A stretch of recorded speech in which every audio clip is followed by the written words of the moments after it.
Welcome to கதை திரட்டு audio books. இந்த வீடியோவில் நம்ம என்ன கதை கேட்க போகிறோம்னா, அழைப்பிதழ் கதையின் நிறைவு பகுதி. நம்ம சேனலை இது வரைக்கும் சப்ஸ்கிரைப் பண்ணாதவங்க சப்ஸ்கிரைப் பண்ணுங்க. பக்கத்தில் இருக்கிற பெல் ஐகானை கிளிக் பண்ணி ஆங்கிற ஆப்ஷனை ப்ரெஸ் பண்ணுங்க. ஸோ தட் நான் போடுற கதைகளை உடனுக்குடனே நீங்கள் கேட்கலாம். வாங்க கதைக்குள்ளே போகலாம். உள்ளே பங்களாவில் டெலிபோன் மணியடிக்கும் ஓசை தீனமாக கேட்டது. ஹாலுக்கு விரைந்தான் கௌரி. போனை எடுத்தான். நான் தான் ஷோபா என்ற குரலை கேட்டதும் பன்னீர் தெளித்து கொண்டாற்போல் சுகம் ஏற்பட்டது. ஷோபா, உன் அப்பாவுக்கு உடம்பு தேவலையா? தேவலை என்று கூறிவிட்டு திரிசரண அபிமானிகள் சங்கத்துக்கு போய் வந்த விவரங்களை தெரிவித்தாள் அவள்.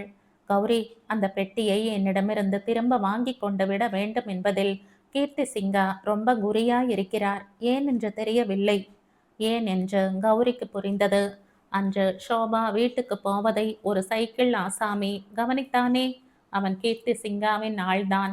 ஆகவே கீர்த்தி சிங்கா உஷாராகிவிட்டான். அப்புறம் எப்படியோ தப்பி வந்து விட்டேன். அடுத்தபடி நான் என்ன செய்ய வேண்டும்? அந்த ராம்புத்ராவை? வேண்டாம் ஷோபா என்றான் கௌரி. ராம்புத்ரா வீட்டுக்கு நீ வருவாய் என்று அவர்கள் எதிர்பார்த்து காத்திருந்தாலும் இருப்பார்கள். அங்கே போகாதே. பெட்டி முக்கியம். அதை எடுத்துக்கொண்டு நாளை காலை நேரே இங்கு வந்துவிடு. எங்கே? உலகநாதனின் வீட்டுக்கா? ஆமாம், இங்கே யாரும் இல்லை. ஊருக்கு போயிருக்கிறார்கள். இங்கே கொண்டு வந்து விடு பெட்டியை. அதாவது இன்று ராத்திரி அந்த பெட்டிக்கு எதுவும் நேராமல் பார்த்து கொள்ள வேண்டும் இல்லையா? சரி கௌரி என்றாள் ஷோபா. அவள் பேச்சில் ஒலிப்பது வேடிக்கையா அச்சமா கௌரிக்கு தெரியவில்லை. என்ற மெதுவை அழைத்தான் சமையற்காரன். ஷோபா இன்னும் வர காணோமே என்ற கவலைப்பட்டு கொண்டிருந்த கௌரிக்கு எரிச்சல் ஏற்பட்டது. என்ன விஷயம்? அந்த ஆள் வந்திருக்கிறார். எந்த ஆள்? முன்னே ஒரு நாள் உன் கிராமத்தில் இருந்து வந்திருந்தாரே மாமா என்று சொல்லிக்கொண்டு 6 இட்லி வெட்டினாரே அதே ஆள். சரிதான், மறுபடியுமா அவரை அனுப்பிவிட்டார் என் அப்பா? இப்போது ஒரு பைசா கூட என்று அவன் சொல்லி கொண்டிருந்த போதே பேச்சு சத்தம் கேட்டு அந்த நபர் அவனை தேடிக்கொண்டு வந்து விட்டார். பணம் எதுவும் வாங்கி வர சொல்லவில்லை கௌரி. உன் அப்பா மதராஸ் வரப்போகிறாராம். 2 நாள் முன்பு எனக்கு லெட்டர் போட்டிருந்தார் என்றார் அவர். மெட்ராஸ் வரப்போகிறாரா? எதற்காக? உடம்பு கொஞ்சம் தேவலையாம். நீதான் அவரை பார்க்க அங்கே போக மாட்டேன் என்கிறாய். அவர்தான் இங்கே வரட்டுமே உன்னை பார்க்க. ஆமாம், அவர் வரும்போது உமக்கு சொல்லி அனுப்புகிறேன். நீர் நாதசுரத்துடன் வந்து வரவேற்பு கீதம் வாசியுங்கள் என்று அவரை அனுப்பி வைத்தான் கௌரி. தந்தை மீது பிரியம் இல்லை என்பதல்ல, இருந்தாலும் இங்கே இப்போது இருக்கும் சிக்கல்கள் போதாதென்று அவர் வேறு எதற்காக வந்து சேர வேண்டும் என்று நினைத்தான். என்னவோ, எந்த நிமிடத்திலும் அவரே இங்கு வருவார் என்று தெரிவித்துவிட்டு அகன்றார் அந்த நபர். எங்கே அம்மா புறப்பட்டு விட்டாய் ஷோபா என்றார் ரங்கநாதன் வாசித்து கொண்டிருந்த பேப்பரை மோவாய்க்கு கீழே இறக்கி கொண்டு. ஒரு சின்ன வேலை அப்பா, இதோ திரும்பி வருகிறேன் என்றவாறு நிலை கண்ணாடி முன்னே நின்று முகத்தை அவசரமாய் சரி செய்து கொண்டாள் ஷோபா. கட்டிலின் மீது வைக்கப்பட்டிருந்த கருப்பு பெட்டியை அவள் எடுத்து கொள்வதை கண்டதும் ரங்கநாதனின் சலிப்பு குறைந்து மலர்ச்சி பரவியது. ஓ, திரிசரண அபிமானிகள் சங்கத்தின் வேலையா? கார் வேண்டுமானால் எடுத்துக்கொண்டு போகிறாயா? எனக்கு இப்போதைக்கு வேண்டாம் என்றார். இதற்கெல்லாம் நடை தானப்பா நல்லது என்று பதில் அளித்துவிட்டு காய்ச்சல் அடிக்கும் குழந்தையை தாய் அணைத்து கொள்வதைப் போல பெட்டியை அணைத்து கொண்டு புறப்பட்டாள் ஷோபா. பாவம் அப்பா என்று அவள் மனம் எண்ணமிட்டது. அந்த ரவியின் நல்ல அபிப்பிராயத்தை பெறுகிறோம் என்பதற்காக திரிசரண அபிமானிகள் சங்கத்தில் நிறைய ஈடுபட சொல்கிறார்கள். அவர்கள் எப்படிப்பட்ட மோசக்காரர்கள் என்பது அந்த ரவிக்கும் தெரியாது, அப்பாவுக்கும் தெரியாது என்று நினைத்து கொண்டவள் கையில் இருந்த பெட்டியை ஒரு முறை பார்த்து கொண்டே நடந்தாள். இந்த பெட்டியை கௌரியிடம் உடனே ஒப்படைத்து விட வேண்டும். பிறகு ரவியை கண்டுபிடிப்பதில் இறங்கலாம். அப்பப்பா, ராத்திரி முழுவதும் தூக்கம் இல்லாமல் அவள் பட்ட அவஸ்தை அவளுக்கல்லவா தெரியும். கண் எதிரிலேயே அந்த பெட்டியை வைத்து கொண்டுதான் அவள் படுத்தாள். இரவு வெகு நேரம் வரை புத்தகம் படித்தபடி விழித்து கொண்டும் இருந்தாள். பிறகு நித்திரை கண்ணை சுழற்றவே விடி விளக்கை எரிய விட்டு கொண்டு தூங்கினாள். திடீரென்று விழிப்பு கண்டது. ஏதோ ஒரு வகையான ரீங்காரம் கேட்பது போல் இருந்தது. தலைக்கு மேல் சுழலும் மின்சார விசிறியின் ஓசைதான் அது என்று உணர்ந்து கொள்ள பல வினாடிகள் பிடித்தன. உணர்ந்ததும் தனக்குத்தானே சிரித்து கொண்டு விசிறியை நிறுத்திவிட்டு தூங்கலானாள். மணி 2 ஆகியிருந்த போது திடுதிப்பென்று மறுபடியும் அவள் நித்திரை கலைந்தது. அச்சத்துடன் கண்ணை விழித்தாள். தோட்டத்து பக்கம் இருந்த ஜன்னலில் 2 விழிகள் பளபளப்பதைக் கண்டாள். நெஞ்சில் பந்து அடைத்துக் கொள்வதைப் போன்ற திகிலுடன், யாரது, ஹூ இஸ் தேர் என்று கம்மிய குரலில் அதட்டல் போட்டாள். மியாவ் என்ற பதிலை தொடர்ந்து ஜன்னலில் இருந்து ஒரு பூனை குதித்தோடுவதை பார்த்த பிறகே அவளுக்கு மூச்சு சீராக வந்தது. அதற்கப்புறம் அவள் தூங்கவில்லை. இருட்டில் படுத்திருக்கும் போது வெளியே அசைகின்ற ஒவ்வொரு நிழலும், ஒலிக்கின்ற ஒவ்வொரு ஒலியும், நுகர்கின்ற ஒவ்வொரு மனமும் மனதில் பீதியை உண்டு பண்ணுவதாகவே இருந்ததால் மறுபடியும் விளக்கை போட்டுக்கொண்டு புத்தகம் படித்தபடியே மிச்ச இரவை கழித்தாள்.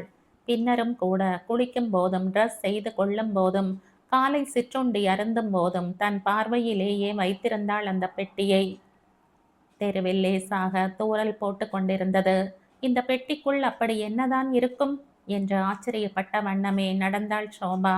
சாதாரணமான பெட்டி, சாதாரணமான கைப்பிடி. உள்ளேயோ அன்பு மார்க்கத்தை உபதேசித்த புத்த பகவானின் பொன்மொழிகள் கொண்ட பிரசுரங்கள்.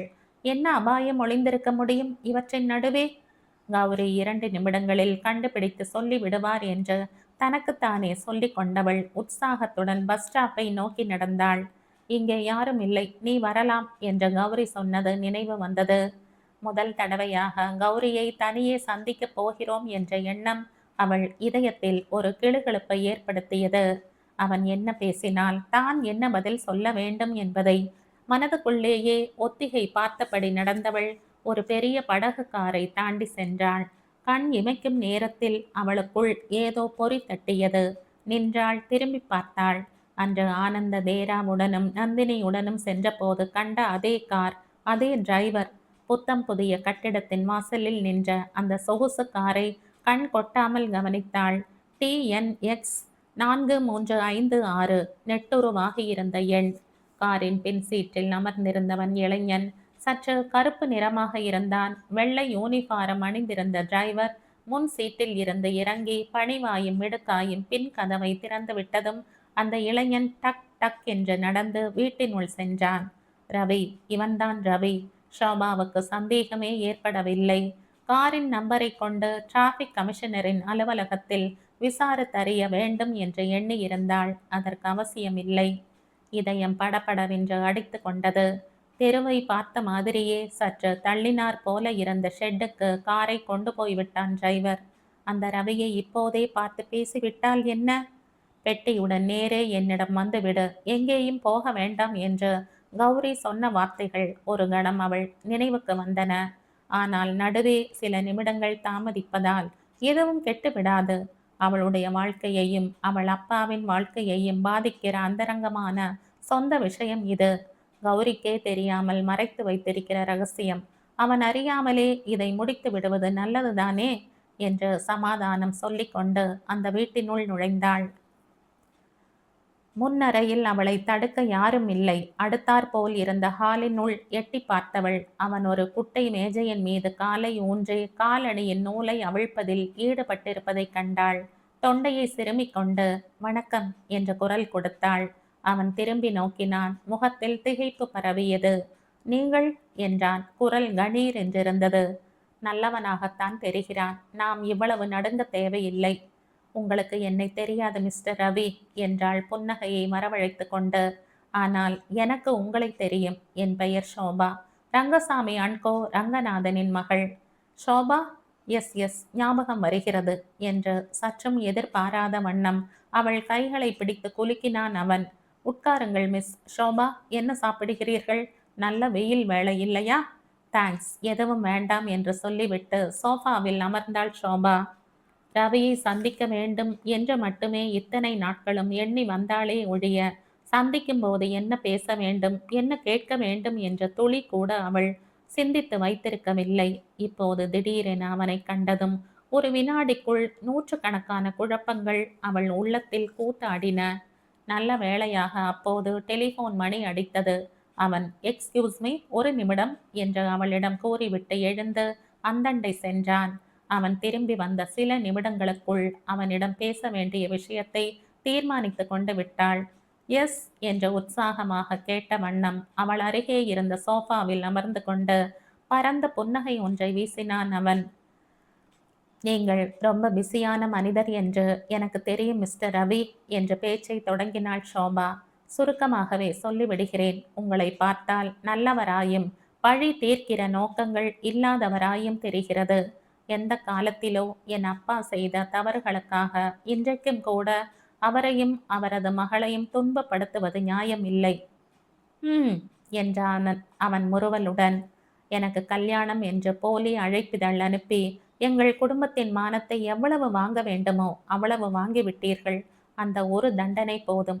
தயவு செய்து அத்துடன் விட்டுவிடுங்கள் என்றாள் ஷோபா. அப்போதும் கூட அவன் பொன் சிரிப்புடனேயே அப்புறம் என்றான். உங்களை பற்றி நந்தினிதான் சொன்னார் என்றவள் அவன் முகத்தில் கேள்விக்குறி எழுவதை கவனித்தாள். ஆனந்த தேராவின் சிஷ்யை சொல்லுகிறேன். புத்த பிரானின் மார்க்கத்தில் இவ்வளவு ஈடுபாடு கொண்டிருக்கும் நீங்கள் ஒரு பழைய சம்பவத்தை ஞாபகம் வைத்துக் கொண்டு பழி வாங்குவதில் தீவிரமாய் இருப்பீர்கள் என்று என்னால் நம்ப முடியவில்லை. நான் என்ன செய்ய வேண்டும் என்கிறீர்கள் என்றான் அவன். ஒன்றும் செய்ய வேண்டாம் என்கிறேன் என்றாள் ஷோபா சிரித்து கொண்டே. திரிசரண அபிமானிகள் சங்கத்தில் ஒரு பிரசாரகையாக நான் பணியாற்றுவதால் என்னை மேற்கொண்டு தொல்லைப்படுத்த போவதில்லை என்று என் அப்பாவிடம் சொன்னீர்களாம்.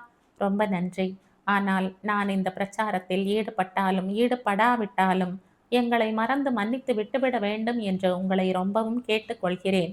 ஏனென்றால் உங்களிடம் சொல்வதில் என்ன தயக்கம்? இந்த திரிசரண அபிமானிகள் சங்கம் அயோக்கியர்களின் கூடாரம். இவர்களுடன் அதிக நாள் நான் இருக்க மாட்டேன்.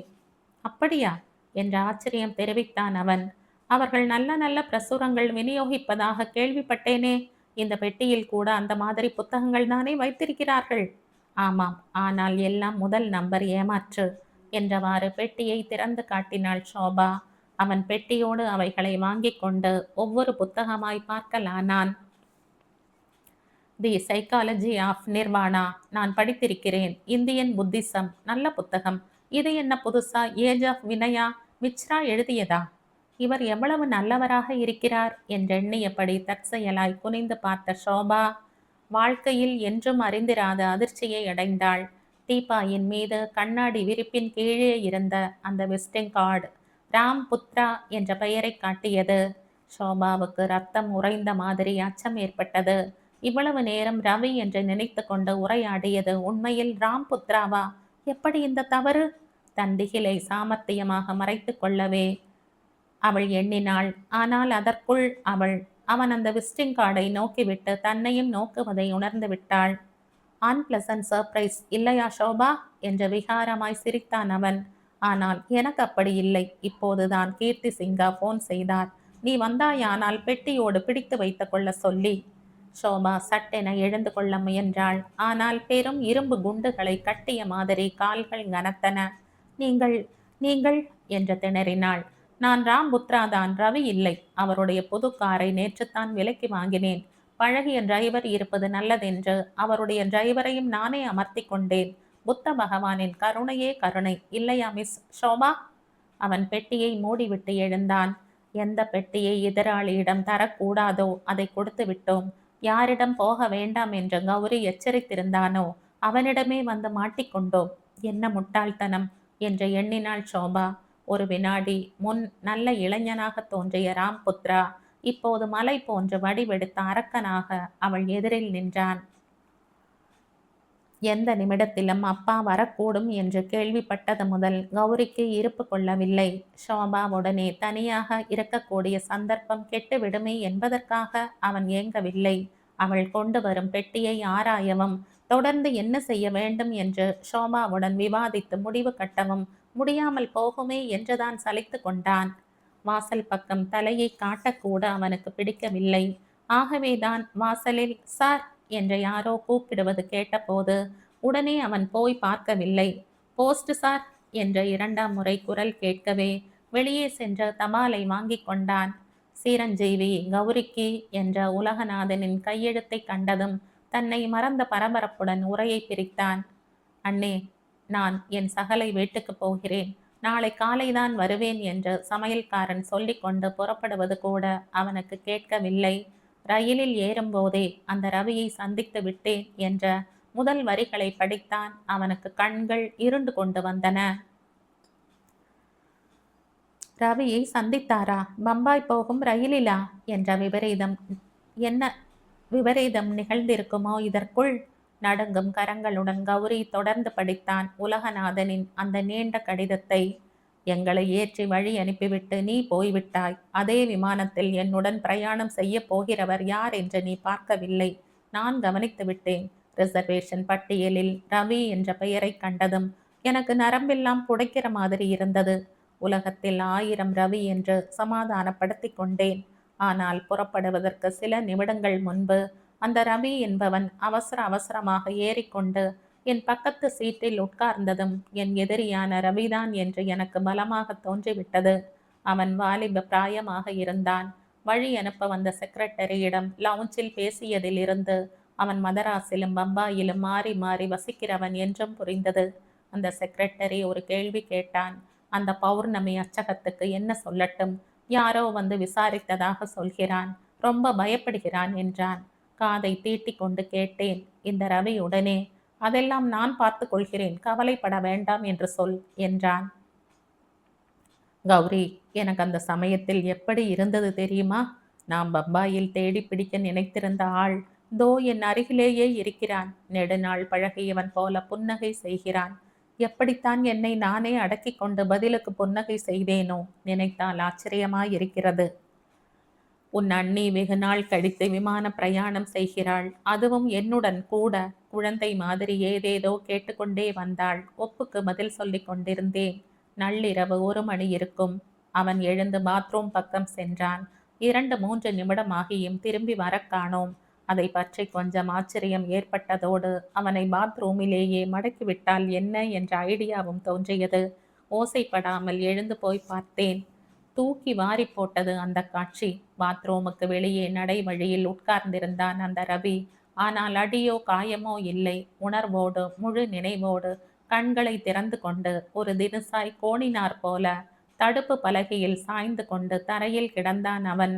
முகத்தில் அளவற்ற வேதனை பரவி இருந்தது. விமான பணிப்பெண் யாரையும் காணோம். என்னை கண்டதும் நல்ல சமயம் வந்தீர்கள் சார். என் சூட்கேஸின் வெளிப்புற பையில் மாத்திரை இருக்கிறது. தயவு செய்து எடுத்து வருகிறீர்களா என்றான். என்ன உங்களுக்கு என்று திடுக்கிட்டு கேட்டேன். ஒன்றுமில்லை, என் உடம்பில் ஒரு சின்ன கோளாறு என்றான். எனக்கு என்னவோ போல் இருந்தது. அவனுக்கு கடுகு அத்தனை உதவியும் செய்யக்கூடாது என்று ரொம்ப பிடிவாதமாய் என்னை நான் தடுத்து கொள்ள பார்த்தேன். ஆனால் என்னையும் அறியாமல் என் கால்கள் அவன் சீட்டுக்கு சென்றன. செங்கமலம் தூக்கத்தில் கொஞ்சம் விழித்து கொண்டு என்னங்க என்று முனகினாள். ஒன்றுமில்லை என்று அவளுக்கு சொல்லிவிட்டு அவன் சூட்கேஸை திறந்து மாத்திரையை எடுத்து கொண்டேன். கூடவே என் கூஜாவில் இருந்து ஒரு டம்ளர் தண்ணீரும் கொண்டு போனேன். அவன் இடது கையால் அதை வாங்கி கொண்டு இடது கையாலேயே மாத்திரையை வாயில் போட்டு கொண்டான். இடது கையாலேயே தண்ணீரை குடித்தான். அவன் உடம்பில் வலது பக்கம் செயலற்று போயிருக்கிறது என்று யோகித்து கொண்டேன். ஆனால் அந்த மாத்திரை ரொம்ப அற்புதமானது. விழுங்கிய சில வினாடிக்கெல்லாம் அவன் நிமிர்ந்து உட்கார்ந்து கொண்டான்.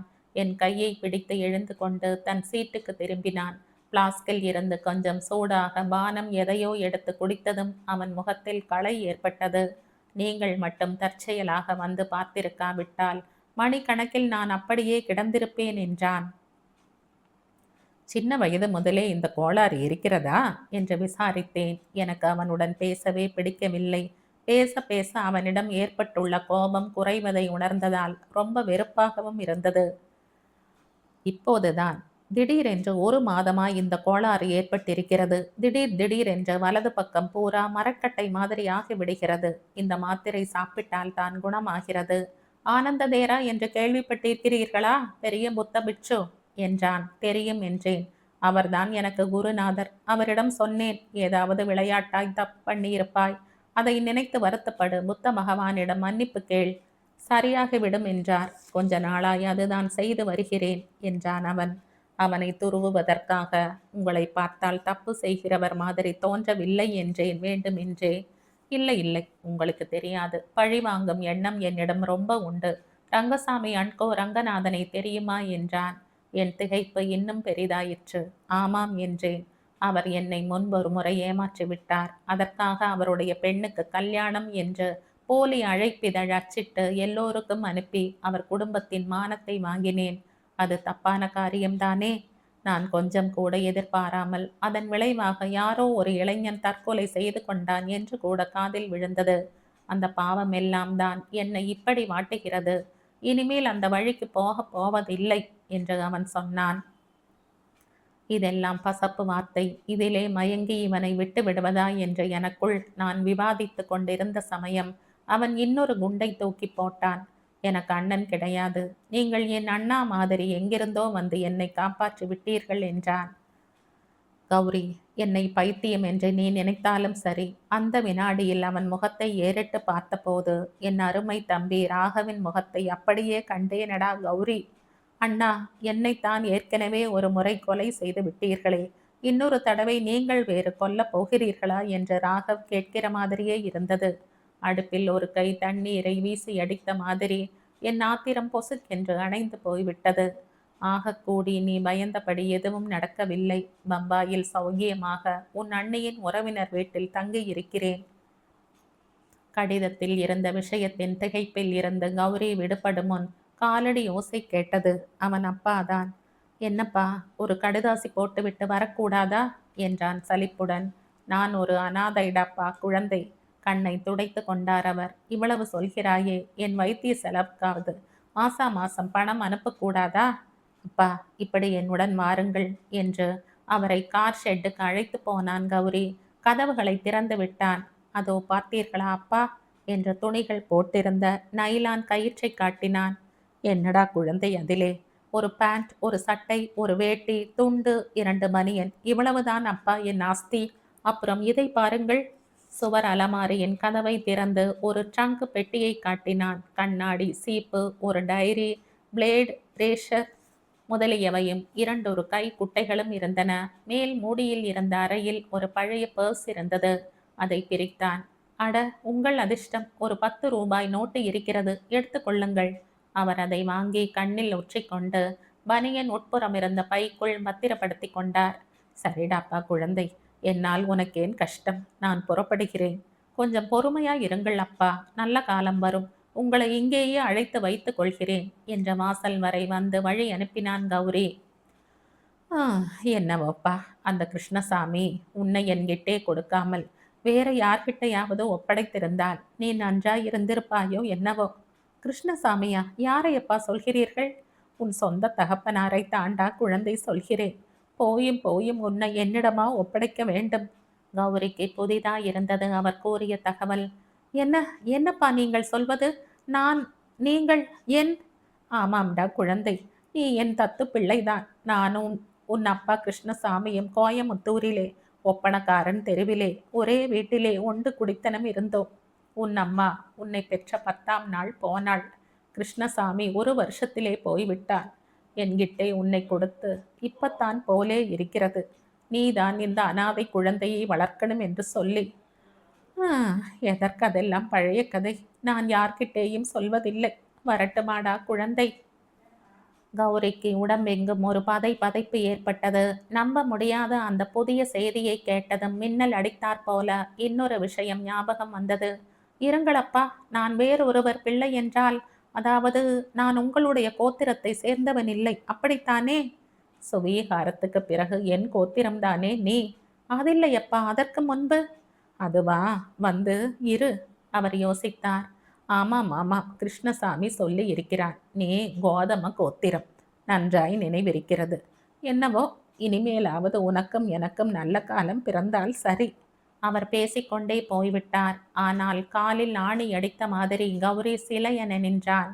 கார் ஷெட்டில் இருந்து பார்த்தபோது அந்த பெரிய தோட்டத்தின் மூலைகளில் வளர்ந்து பூத்திருந்த கல்ப புஷ்ப செடிகள் நிமிர்ந்து நிற்பது கண்ணில் பட்டது. அதில் பூத்திருந்த மலர்கள் அவனை நோக்கி சிரிப்பது போல் இருந்தது. நானே கோதம கோத்திரத்தை சேர்ந்தவனா? வேறு யாருக்கோ அபாயம் இருப்பதாக நினைத்திருக்க கடைசியில் நானே எண்ணி பார்க்க கூட அவனுக்கு பயமாயிருந்தது. சமையல்காரன், தோட்டக்காரன் யாருமே இல்லாத பிரம்மாண்டமான பங்களாவில் தன்னந்தனியே இருக்கிறோம். அச்சம் அவன் உடலை குலுக்கியது. இப்போது பார்த்து இந்த இடத்துக்கு பார்த்து ஷோபாவை வர சொன்னோமே என்பதை எண்ணுகையில் அவன் திகில் மேலும் பெருகியது. ராம்புத்ராவின் இனிப்பையும் நச்சு கலந்த பேச்சையும் கண்டபோது ஷோபாவுக்கு எதுவும் தோன்றவில்லை. பளிச்சென்று புன்னகையை எப்படியோ முகத்தில் வரவழைத்து கொண்டாள். சாரி, உங்களிடம் புத்தகங்களை மட்டும்தான் தர சொன்னார் கீர்த்தி சிங்கா. பெட்டியை தரும்படி உத்தரவிடவில்லை. டக் என்ற பெட்டியை அவனிடமிருந்து எடுத்து கொண்டாள். ஆனால் ஓர் அடி எடுத்து வைக்கும் முன் ஏதோ தடுக்கிய மாதிரி இருந்தது. திரும்பி நோக்கினாள். அவளுடைய புடவையின் நுனியை அவனுடைய செருப்பு கால் மிதித்து கொண்டிருந்தது அழுத்தமாக.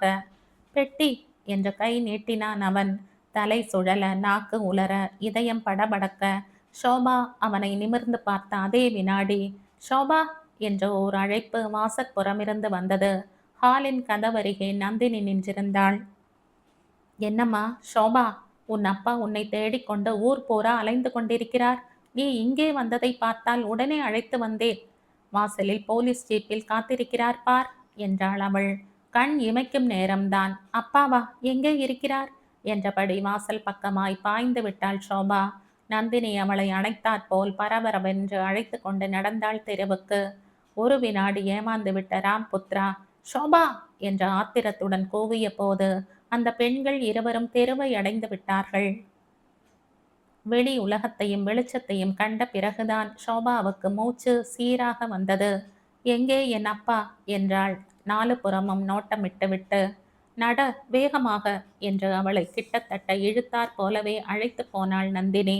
நானும் உன்னை போல ஏமாந்தவள்தான். அந்த காரை பார்த்துவிட்டு ரவிதான் இருக்கிறாராக்கும் என்று எண்ணி உனக்கு பின்னாலேயே உள்ளே வந்தேன். அவன் என்னை கவனிக்கவில்லை. அவன் ரவி அல்ல என்று உடனேயே எனக்கு தெரிந்து விட்டது.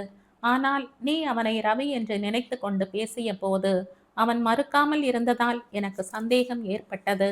மறைவாக நின்றிருந்தேன். அவன் உன்னை மிரட்டத் தொடங்கியதும் தந்திரமாக குறுக்கிட்டேன். ரொம்ப நன்றி அம்மா என்றாள் ஷோபா தழுதழுத்த குரலில். அது இருக்கட்டும், என்ன இருக்கிறது இந்த பெட்டியில்? அந்த திரிசரண அபிமானிகள் சங்கம் என்பது? அது பெரிய கதை, இன்னொரு நாளைக்கு சொல்கிறேன். என்னை மன்னியுங்கள், இப்போது நான் உடனடியாக போக வேண்டும். தனியாக போவாயா? நான் துணைக்கு வரட்டுமா? இனிமேல் பயமில்லை, நீங்கள் சிரமப்பட வேண்டாம் என்ற ஷோபா ஒரு கை காட்டி நிறுத்தினாள். பத்திரமா போ, சீக்கிரம் என்று கூறி அவளை அனுப்பினாள் நந்தினி. கௌரியின் வீட்டுக்கு ஓட்ட சொன்னாள் ஷோபா.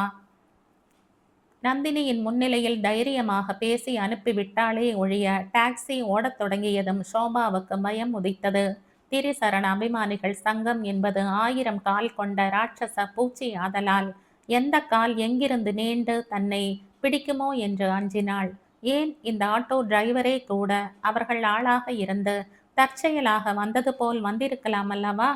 தன்னை சுதாரித்து கொண்டவளாக தொண்டையை கனைத்து கொண்டாள். வண்டி நன்றாய் வைத்து கொண்டிருக்கிறீர்களே, சொந்த ஆட்டோவா என்று வேண்டுமென்றே பேச்சு கொடுத்தாள். இல்லம்மா, தில்லைக்கேணியில ஒரு சேட்டோட வண்டி, 17 ஆட்டோவுக்கு ஓனர் அவர் என்று ஆரம்பித்த டாக்ஸி டிரைவர் அந்த சேட்டின் கருமித்தனம், போலீஸ்காரர்களின் கெடுபிடி, எம்டி வண்டியை ஓட்டுவதில் உள்ள நஷ்டம், இப்படி பல விஷயங்களையும் பற்றி வளவளவென்று பேசிய பிறகு ஷோபாவின் அச்சம் சிறிது சிறிதாக குறைந்தது. பின் சீட்டின் மூலையில் ஒண்டிக் கொண்டிருந்தவள் தைரியமடைந்து தாராளமாய் நகர்ந்து உட்கார்ந்து கொண்டாள். சாலையின் பின்புறத்தையும் கவனித்தாள். துணுக்கென்றது. பின்னாலேயே வந்து கொண்டிருந்த ஒரு காரை கண்டதும் அதை ஓட்டி வந்தவன் ஓர் இளைஞன். பிடரி வரை கரு கருவென்று வளர்ந்து தொங்கிய சிகை, மோவாய் வரை வந்திருந்த சைடு பேர்ன், புஷ் என்று அடர்த்தியுள்ள மீசை. இவனை எங்கேயும் பார்த்தது கிடையாது என்று உறுதியாக தனக்குள் சொல்லிக் கொண்டாள். இல்லை இல்லை, நிச்சயமாக எங்கேயோ பார்த்திருக்கிறோம் என்ற உள் அறிவு கூறிற்று.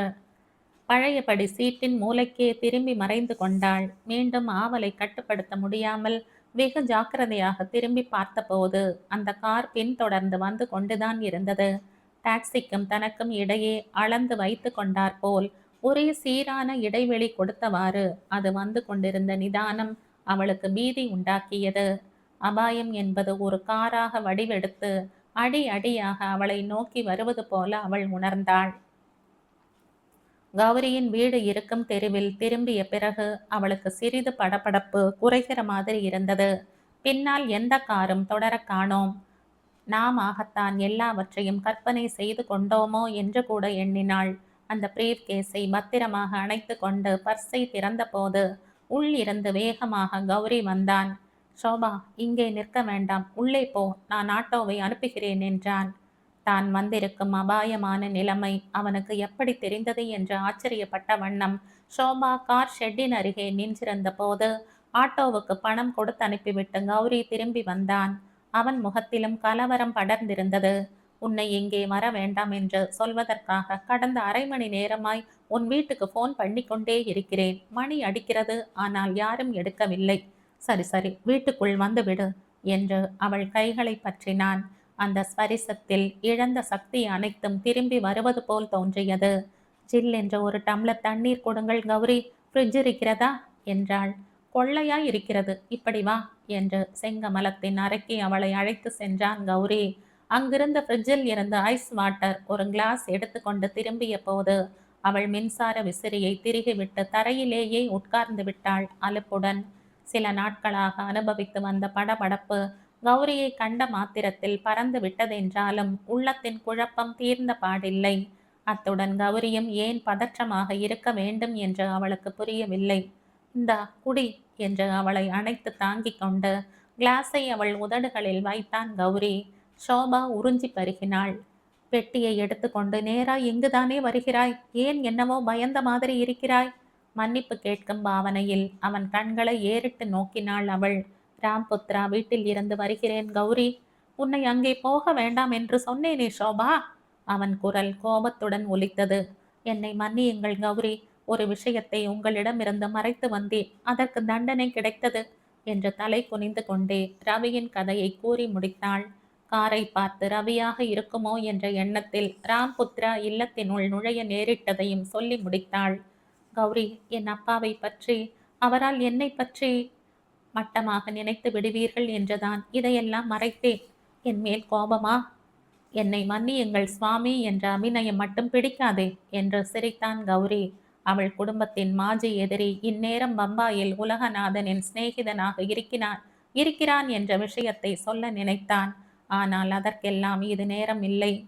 ஷோபா, இந்த இடத்தை விட்டு நாம் 2 பேரும் கிளம்பிவிட வேண்டும். ராம்புத்ராவின் வீட்டை காட்டிலும் அபாயமான இடம் ஒன்று உண்டென்றால் அது இதுதான். அப்புறம் சொல்கிறேன் விவரம், இப்போது கிளம்பு முதலில் என்றான். இந்த பெட்டியின் சாவியை அங்கு விட்டுவிட்டு வந்துவிட்டேனே என்றாள் ஷோபா. உங்கள் இருவருக்கும் ஆட்சேபம் இல்லை என்றால் இவன் திறந்து தருவான் என்ற ஒரு குரல் வந்தது. திடுக்கிட்டு நிமிர்ந்து பார்த்தார்கள் இருவரும். அறை வாசலில் சாவி வளையத்தை விரல் நுனியில் சுழற்றி கொண்டு நின்றான். டாக்ஸியின் பின்னே ஷோபாவை தொடர்ந்து வந்த அந்த இளைஞன் திமிருடன், ஆனால் மிக சகஜமான முறையில் கதவின் மீது சாய்ந்திருந்தான் அவன். யார் நீ என்று கௌரி கேட்கும் போதே ஷோபாவுக்கு அந்த குரல் அடையாளம் தெரிந்துவிட்டது. கீர்த்தி சிங்கா என்று அச்சத்துடன் கூவினாள். கெட்டிக்காரிதான். அவளை மெச்சிக்கொண்டே தலையில் இருந்து விக்கை கழற்றி கொண்டு உள்ளே வந்து மேஜை மீது வைத்தார் கீர்த்தி சிங்கா. அந்த மழித்த தலைக்கும் அடர்த்தியான பொய் மீசைக்கும் பொருத்தம் இல்லாமல் அவர் முகம் ஒரு காட்டு மிருகம் போல் காட்சியளித்தது. வழக்கமான பிட்சு உடை மாறி பேண்ட்டும் ஸ்லாக்குமாக அவரை பார்க்கையில் ஷோபாவுக்கு மேனி நடுங்கியது. கௌரிக்கும் கலக்கம்தான், ஆனால் அதை வெளிக்காட்டாமல் கடைசியில் உன் வேஷம் வெளிப்பட்டு விட்டது என்றான் பரிகாசமாக சிரித்த வண்ணம். கீர்த்தி சிங்காவின் முகத்தில் ஓர பயங்கரமான சிரிப்பு படர்ந்தது. விளையாடாதே தம்பி, நீங்கள் புத்தருடன் விளையாடியதை காட்டிலுமா நான் அதிகம் விளையாடப் போகிறேன். கொடு இப்படி இந்த பெட்டியை, மிடுக்கென்று இழுத்தார் கீர்த்தி சிங்கா. கௌரி அதன் பிடியை கெட்டியாக பிடித்து கொண்டு தன் பக்கம் இழுத்தான். மறு வினாடி பெட்டி வேறு பிடி வேறாக பிரிந்தது. பிரிந்ததோடு அல்ல, கௌரியின் கையில் இருந்த அந்த பிடியின் குழாய்க்குள்ளிருந்து கோலி குண்டுகள் போல் மஞ்சளான 10-15 உருண்டைகள் உருண்டு தரையில் ஓடின. பல்லை கடித்து கொண்டு நின்றார் கீர்த்தி சிங்கா. ஒரு கணம் கௌரிக்கும் அது என்ன பொருள் என்று புரியவில்லை. புரிந்ததோ இல்லையோ, ஓபியம் அபின் உருண்டைகள் என்றான் அதிர்ந்து போனவனாக. ஆமாம், சரியாக கண்டுபிடித்து விட்டாயே என்று வெப்பம் நிறைந்த குரலில் பதில் அளித்தார் கீர்த்தி சிங்கா. சிதறி ஓடிய உருண்டைகளை பொறுக்கி எடுத்து பேண்ட் பையில் போட்டுக்கொண்டார் அவர். சரியாக மட்டுமில்லை, தேவைக்கும் அதிகமாகவே தெரிந்து கொண்டு விட்டீர்கள், பாவம். திடுதிப்பென்று அவர் கையில் மின்னியது அந்த ரிவால்வர். கௌரி என்று ஓடி சென்று அவனை கட்டி கொண்டாள் ஷோபா. பயப்படாதே ஷோபா, இவனுடைய குட்டு இப்போதுதான் கொஞ்சம் கொஞ்சமாய் தெரிய ஆரம்பித்திருக்கிறது. இதுதான் முதல் அத்தியாயம் என்றான் கௌரி. கீர்த்தி சிங்கா சிரித்தார். ஏன், மற்ற அத்தியாயங்களையும் தெரிந்து கொள்ள நீங்கள் ஆவலாக இருந்தால் இப்போதே சொல்ல கீர்த்தி சிங்கா தயார். இங்கே யாரும் கிடையாது. அந்நியர் யாரும் வந்து காலட்சேபத்தை கெடுத்து விடாதபடி வாசலிலேயும் கீர்த்தி சிங்காவின் ஆள் நிற்கிறான். சொல்லட்டுமா ஷோபா? சொல்லுங்கள் பாகவதரே என்று கௌரி கிண்டல் செய்தான். அறையின் வாசற்புறமிருந்து நாற்காலியில் கால் மீது கால் போட்டுக்கொண்டு அமர்ந்தார் கீர்த்தி சிங்கா. திரிசரண அபிமானிகள் சங்கம் என்றால் என்னவென்று அறிந்து கொள்ள நீங்கள் இருவரும் அரும்பாடு பட்டீர்கள் இல்லையா? திரிசரணம் என்பது நீங்கள் முட்டாள்கள் நினைத்திருக்கிற மாதிரி புத்தம் தர்மம் சங்கம் இல்லை. திடுக்கிடாமல் இருந்தால் கேளுங்கள். ஓபியம், மார்பைன், ஹெராயின் என்கிற மூன்றுதான். இந்த மூன்றின் அருளை பெறுகிறவனுக்கு அதை காட்டிலும் இன்பமான சுகம் கிடையாது. நரம்புகளை குளுமைப்படுத்தி மனதை மிதக்க வைத்து ஆனந்தமானதொரு நித்திரையில் ஆழ வைக்கும் அந்த போதையை காட்டிலுமா புத்தர் காட்டிய நிர்வாணம் பெரிது? இல்லை இல்லை, இல்லவே இல்லை. அந்த உன்னத நிலைக்கு மனிதனை கொண்டு செல்லும் தூய பணியில் எங்களை அர்ப்பணித்துக் கொண்டிருக்கிறோம். பரங்கி மலையில் உள்ள எங்கள் மடத்தின் ரகசியமான பகுதிகளுக்கு நீங்கள் வந்திருந்தால் விஐபிக்களுக்கு தொழிற்சாலைகளை சுற்றி காட்டுவது போல் உங்களுக்கும் காட்டியிருப்போம். துறவி யூனிஃபாரம் அணிந்த பல பேர்கள் இந்த உருண்டைகளை தயாரிக்கும் மாபெரும் தொண்டில் எவ்வளவு ஆர்வத்துடன் ஈடுபட்டிருக்கிறார்கள் என்பதையும் பார்த்திருக்கலாம். பரங்கிமலை தொழிற்சாலையில் மிக பக்குவமாக இந்த அபினி உருண்டைகள் தயாரிக்கப்பட்டு சென்னையில் உள்ள எங்கள் உள்நாட்டு வெளிநாட்டு அபிமானிகளுக்கு அனுப்பப்பட்டு வருகிறது. ரொம்ப உயர்ந்த ரக உருண்டைகள். ஒவ்வொன்றிலும் ஒரு கடுகத்தனை உள்ளே போனால் போதும், மறு நிமிடம் சொர்க்கத்தை காணலாம். எங்கள் உருண்டைகள் ஒவ்வொன்றும் ஆயிரக்கணக்கான ரூபாய் விலை மதிப்புள்ளவை. தன் குரலை தானே ரசித்தவராக கீர்த்தி சிங்கா பேசிக்கொண்டே போனார். கௌரியின் செவிகள் அதை கவனமாக கேட்டு கொண்டிருந்தனவாயினும் கண்கள் வாசலையே நோக்கி அலைந்தன. ஏதாவது ஒரு நிழல் ஆடாதா என்று அவன் மனம் ஏக்கத்துடன் தேடியது. தோட்டக்காரன் முன்பே லீவு போட்டதும் சமையல்காரன் தன் சகலையை பார்த்துவிட்டு மறுநாள் வருவதாக சொல்லிவிட்டு சென்றதும் வெகு தாமதமாக அவனுக்கு நினைவு வந்து துன்புறுத்தின. கீர்த்தி சிங்கா தொடர்ந்தார். ஆனால் கொஞ்ச நாளாக சங்கத்தின் அறப்பணியில் போலீஸ் இடைஞ்சல்கள் அதிகமாகிவிட்டது. சங்கத்தின் நடவடிக்கைகளை கண்காணிப்பதாக காதில் விழுந்தது. நல்ல காரியத்துக்கு எப்படியெல்லாம் தடைகள் வருகின்றன என்று எண்ணி வருந்தினோம். அந்த சமயம் பார்த்து பாங்காங்கிலும் ஹாங்காங்கிலும் இருக்கும் எங்கள் கூட்டாளிகள் மேலும் உருண்டைகள் தேவை என்று தந்தி கொடுத்தார்கள். அந்த தந்தியின் வாசகங்கள் வெளிப்பார்வைக்கு ஒரு அர்த்தமாயும் உள்ளுக்குள் வேறு இருக்கும். அதற்கென்றே விசேட மொழிபெயர்ப்பு வல்லுநர்களும் எங்களிடம் உண்டு.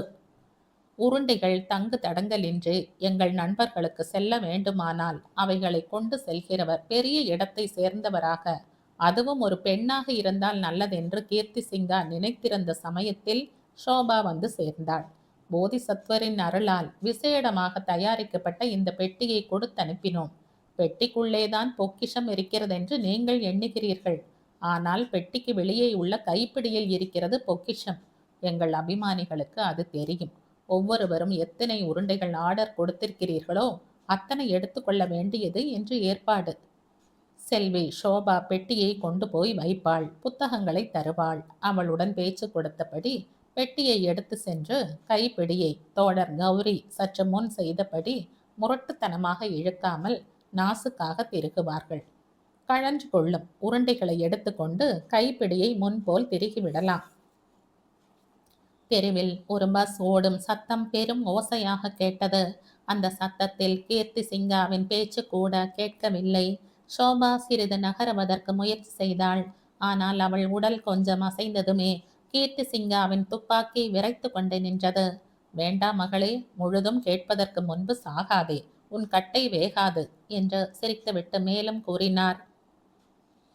செல்வி ஷோபா எதிர்பார்த்த அளவுக்கு நம்பிக்கைக்கு உரியவளாக தோன்றாதது வருந்தத்தக்க விஷயம் இல்லையா மிஸ்டர் கௌரி?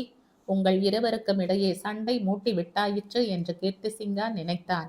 ஆனால் ரகசியமாக உங்களுக்குள்ளே தொடர்பு இருந்து வருவது தெரிந்தது. இனி இவளை நம்பக்கூடாது என்று முடிவு செய்து பெட்டியை திரும்ப பெற முயற்சி பண்ணினான். ஆனால் எங்களையும் மீறிக்கொண்டு புறப்பட்டு விட்டாள். அவன் அதிர்ஷ்டம் அல்லது ஷோபாவின் துரதிர்ஷ்டம். போகக்கூடாத ராம்புத்ராவின் வீட்டுக்கு போய் சிக்கி கொண்டாள். அங்கே இருந்து ரொம்ப சாமர்த்தியமாக தப்பினாலும் இங்கேதான் வருவாள் என்று எதிர்பார்த்தோம். ஓர் ஆளை இந்த தெருவிலே உலாவிக் கொண்டிருக்கும்படி அனுப்பிவிட்டு கீர்த்தி சிங்கா இவளை பின்தொடர்ந்து வந்து சேர்ந்தான். மீண்டும் சத்தத்துடன் ஒரு பஸ் பங்களாவை தாண்டி சென்றது. கௌரியின் விழிகள் ஆர்வத்துடன் வாசலை நோக்கின. மிஸ்டர் கௌரி, நீங்கள் இருவரும் இனிமேல் பார்க்க வேண்டியது கேவலம் இந்த பங்களாவின் வாசல் அல்ல, அந்த வாசல் என்ற கையை வானுக்கு உயர்த்தி காட்டிவிட்டு நகைத்தார் கீர்த்தி சிங்கா. அவர் கையில் இருந்த துப்பாக்கி கூட சிரிப்பது போல் பளபளத்தது. கௌரியும் சளைக்காமல், அந்த வாசலையும் பார்க்க வேண்டியதுதான். இதே வீட்டில் இருந்து ஏற்கனவே ஒருவர் அங்கே போயிருக்கிறாரே உங்கள் தயவில் என்றான் கிண்டலாக. ஓஹோ, கீர்த்தி சிங்கா அந்த விஷயத்தை சொல்ல மறந்துவிட்டான் இல்லையா என்று கேட்டுவிட்டு எந்தவித அவசரமும் இன்றி பேசலானார் கீர்த்தி சிங்கா. ராகவ் என்ற ஒரு வாலிபன் ஆள் அங்கமாக அழகாக வாட்ட சாட்டமாக வளர்ந்திருந்தானே தவிர மூளையை பொறுத்த மட்டில் ஒரு பெரிய பூஜ்யம். உலகநாதன் என்று அவனுக்கு ஒரு முத்தண்ணா. அந்த ஆள் இன்னும் பெரிய பூஜ்யம். தாய்லாந்திலிருந்து அவர்களுக்கேற்ற பைத்தியம் ஒருவன் வந்திருந்தான்.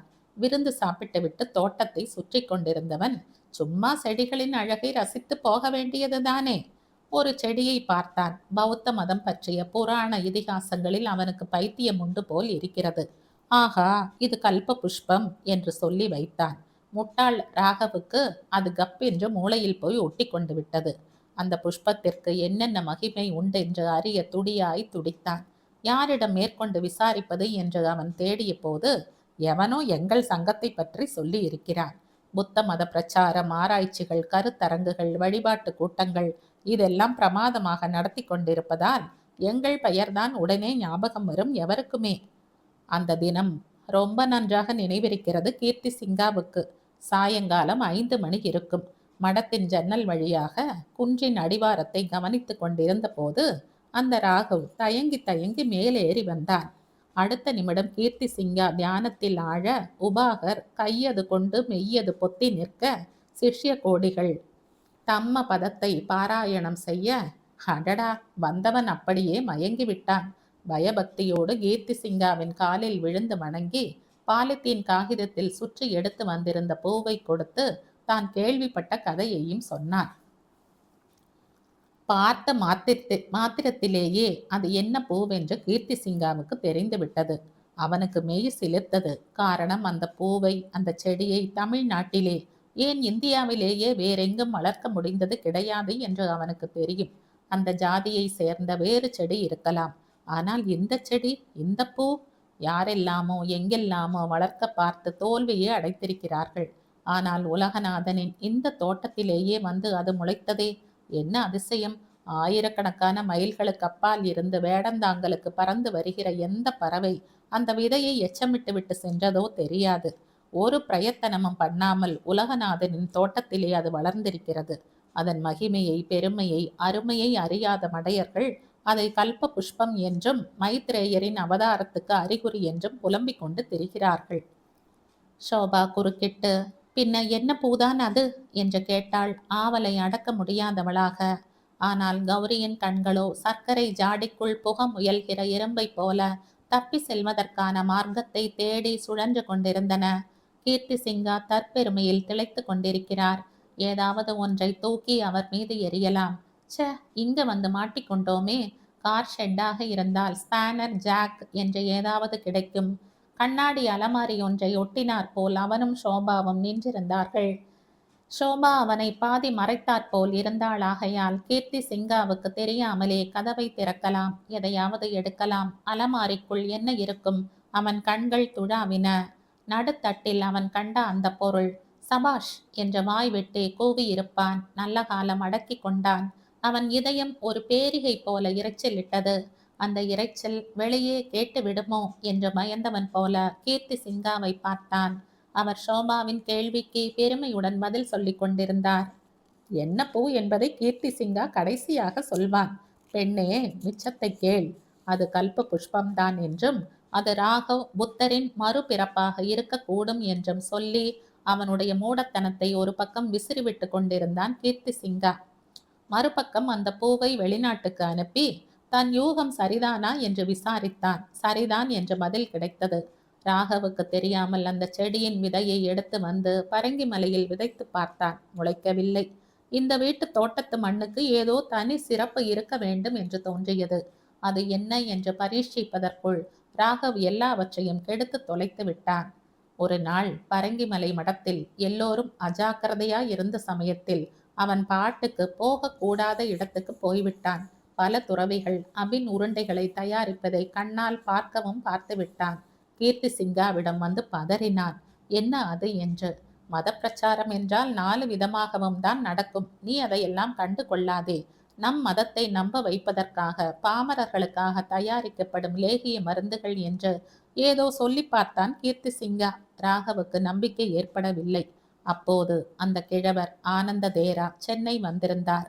அவரிடம் அதே புஷ்பத்தை எடுத்து போய் கேட்டிருக்கிறான். அந்த கிழவனுக்கு என்ன தெரியும்?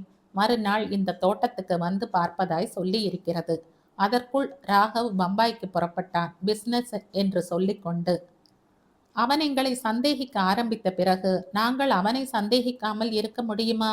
ராகவ் எங்கே போனாலும் எங்கள் ஆள் அவனை பின்தொடர்ந்து கொண்டிருந்தான். ராகவ் போனது இந்த செடியை பற்றி விசாரிக்கத்தான் என்று தெரிந்தது. ராஜஸ்தான் மத்திய பிரதேஷ் எல்லையில் உள்ள மால்வா பீட பூமிக்கு போய் இந்த வகை செடிகள் பயிரிடப்படுகிற பெரிய பெரிய பண்ணைகளை பார்வையிட்டான். விவசாயிகளுடன் பேசினான். வாலியரில் உள்ள நார்காட்டிக்ஸ் கமிஷனரை சந்தித்தான். தான் எடுத்து போயிருந்த பூவை காட்டி கேட்டான். ஷோபா மறுபடியும் குறுக்கிட்டாள். நார்காட்டிக்ஸ் கமிஷனரா? அப்படியானால்? அவளுடைய வியப்பான குரல் வேறு எந்த உலகத்திலோ ஒலிப்பதாக தோன்றியது கௌரிக்கு. அலமாரியில் அந்த பொருளை பார்த்த படபடப்பு இன்னமும் அவனுக்கு அடங்கவில்லை. அலமாரியின் நடுத்தட்டில் வலது கைக்கு மிக கிட்டத்தில் இருந்த அந்த பொருள். அண்ணி, உங்களுடைய இந்த குழந்தைத்தனமான பழக்கத்துக்காக எவ்வளவு முறை உங்களை கேலி செய்திருக்கிறேன். என்னை மன்னியுங்கள் அண்ணி. நீங்கள் தான் இப்போது எங்களை காப்பாற்றப் போகிறீர்கள் என்று செங்கமலத்துக்கு நன்றி சொன்னான். ஆம், என்றைக்கோ கார் ஷெட்டில் அவன் கை மறதியாக வைத்து விட்டிருந்த அந்த பொருள். அசிஸ்டன்ட் கமிஷனர் மணிவண்ணன் அவனுக்கு கொடுத்த அந்த கை வெடிகுண்டுதான். நெருக்கடி ஏற்படும் போது தரையில் ஓங்கி அடி. வெடியும் புகையும் பயங்கரமாக இருக்கும். தப்பித்து ஓடுவதற்கு நல்ல காமஃப்ளேஜ் என்று அவர் சொன்னது இப்போதும் காதில் ஒலித்தது. அழகான பேனா மாதிரி அது இருக்கவே செங்கமலம் வழக்கம் போல் எடுத்து வந்து தன் அறையில் அலமாரியில் வைத்து கொண்டு விட்டாள். இப்போது அதல்லவா இவர்களுக்கு உயிர் கொடுக்க போகிறது. கதவின் மீது மெல்ல மெல்ல விரல்களை வைத்தான். இம்மி இம்மியாக திறந்தால் போதும், எடுத்து விடலாம். திடீரென்று இன்னோர் நினைவு வந்தது. இந்த கதவு எப்போதும் கிரீச் என்று சத்தமிடுமே. சத்தம் எழுப்பாமல் கீர்த்தி சிங்காவின் கவனத்தை கவராமல் அலமாரியை திறப்பது எப்படி? கீர்த்தி சிங்கா அவனை லட்சியம் பண்ணவில்லை. தன் பெருமையில் தானே ஆழ்ந்திருந்தார். ஆமாம் மகளே, நீ யூகிப்பது சரிதான். அது கல்ப புஷ்பம். ஓப்பியம், மார்பைன், ஹெராயின் எல்லாவற்றுக்கும் மூல காரணமான பாப்பி செடிதான் அது. பூ உதிர்ந்து காயானதும் அதை கீறி வைத்தால் பால் வடியும். மறுநாள் அந்த பிசினை எடுத்து வந்து உலர்த்தி பக்குவம் செய்து அபின் உருண்டைகள் தயாரிக்கலாம். இங்கே அதை கசகசா செடி என்று சொல்வார்கள். ஆனால் கசகசாவிலேயே ரொம்ப ரொம்ப உயர்ந்த வகை இது. இந்தியாவில் வேறெங்கும் காண கிடைக்காத போது இந்த உலகநாதன் தோட்டத்திலே அது முளைத்திருக்கிறது. உண்மையை தெரிந்து கொண்ட ராகவ் ஊருக்கு திரும்பியதுமே அவனை விட்டு வைப்பது ஆபத்து என்று கீர்த்தி சிங்கா முடிவு செய்து விட்டான். அன்று மத்தியானம் ரொம்ப சுலபமாய் வேலை முடிந்து விட்டது. யாரும் கவனிக்காத நேரத்தில் இதே பங்களாவுக்குள் நுழைந்தான் கீர்த்தி சிங்கா. இதே மாடிக்கு போனான். ஏதோ எழுதி கொண்டிருந்த ராகவை மடக்கி அவன் கையில் ஒரு துப்பாக்கியை கொடுத்தான்.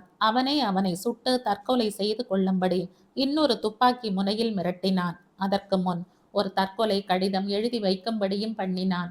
தற்கொலைக்கு காரணம் வேண்டுமே. தற்செயலாக அன்று வந்திருந்த திருமண அழைப்பிதழை பார்த்ததால் அந்த பெண்ணின் மீது காதல் என்று சொல்லும்படியும் செய்தான். செல்வி ஷோபா, ரொம்ப வசதியாக அன்று உதவி செய்தது உங்கள் பெயர். மிக்க நன்றி. ஆனால் ராகவை ஒழித்து விட்டதோடு பிரச்சனை தீர்ந்து விடவில்லை. அந்த புதிய வகை பாப்பி செடியை வளர்த்தாக வேண்டும்.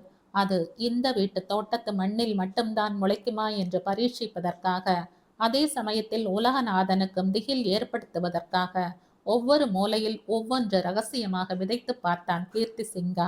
வளர்ந்தது. ஆகவே இந்த மண்ணுக்கு ஏதோ தனித்தன்மை இருக்கிறதென்று ருசுவாகிவிட்டது. அடுத்தடுத்து அபாயங்கள் ஏற்பட்டால் உலகநாதன் பயந்து ஓடுவார். இந்த பங்களாவையும் மலிவாய் விலைக்கு வாங்கி விடலாம் என்று கீர்த்தி சிங்கா நினைத்தான். விருந்தின் போது உலகநாதனுக்கு விஷம் கொடுக்க முயன்ற அதற்காகத்தான். அது வீணாகிவிட்டது. அதனால் என்ன?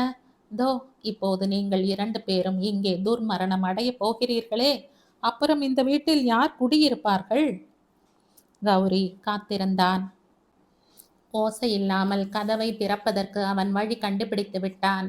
வாசலில் பெருத்த சப்தத்துடன் செல்லும் பஸ் தான் அவனுக்கு கை கொடுத்தது.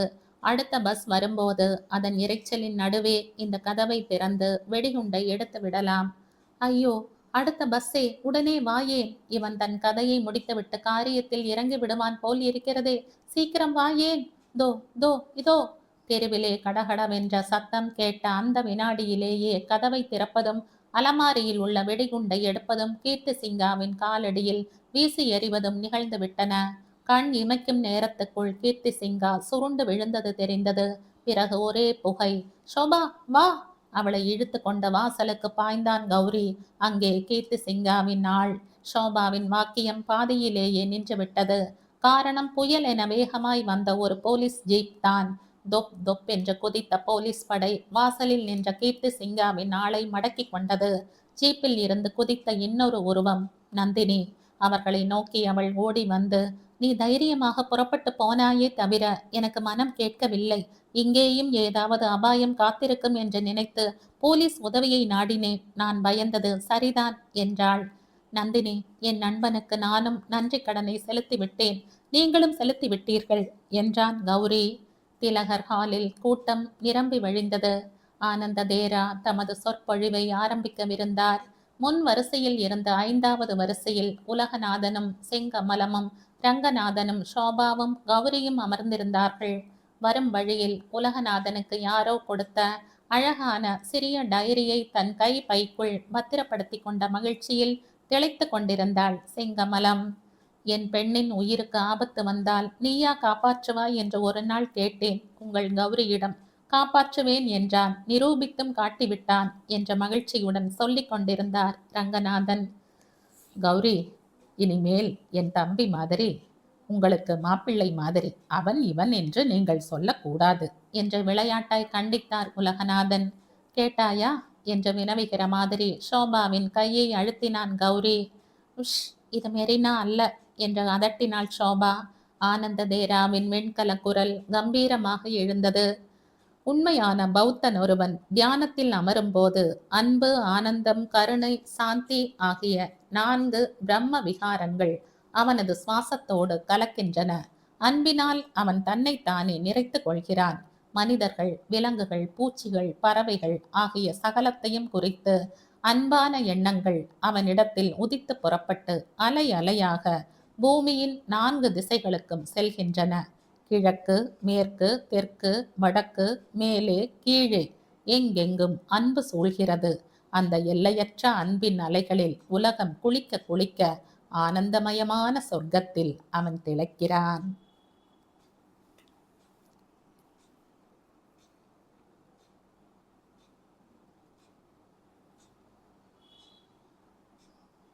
இதோடு இந்த கதை முடியுது. இந்த கதை உங்களுக்கு பிடிச்சிருந்தா லைக் பண்ணுங்க, ஷேர் பண்ணுங்க, சப்ஸ்கிரைப் பண்ணுங்க. மற்றும் ஒரு இன்ட்ரெஸ்டிங்கான கதையோட அடுத்த வீடியோல சந்திப்போம். பாய். தேங்க்யூ.